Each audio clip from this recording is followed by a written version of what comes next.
আসসালামু আলাইকুম, আমি শিউলি বলছি। চলে আসলাম নতুন আরেকটি ভিডিও নিয়ে। আজকে গাছের থেকে টমেটো পাড়া হচ্ছে, আর এই টমেটো দিয়ে আজকে কি রান্না করব বলেন তো? টমেটো দিয়ে মুরগির মাংস রান্না করব, আর এই টমেটো দিয়ে মুরগির মাংস রান্না খেতে কিন্তু খুবই ভালো লাগে।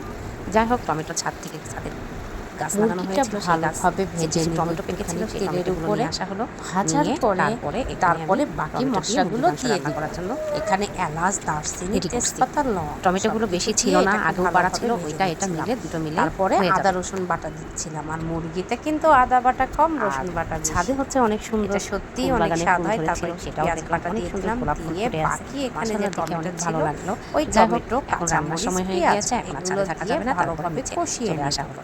আর এখানে আর মুরগির এটা মাংসটা যে বসিয়ে দিলাম। মুরগির মাংস কষানোর বসানোর পরে পরেই একটুখানি পানি প্রথমেই আমি এমনি কিন্তু বের তেলের হয়ে উপরে যাবে, মুরগির পানি মাংসটা আপাতত ভেজে নিচ্ছি। দেওয়া লাগবে না।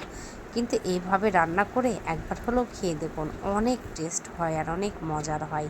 লবণ দিয়ে দিলাম, দেওয়ার পরে বাকি আস্তে আস্তে সব মশলাগুলোই দিয়ে দিব। আর এখানে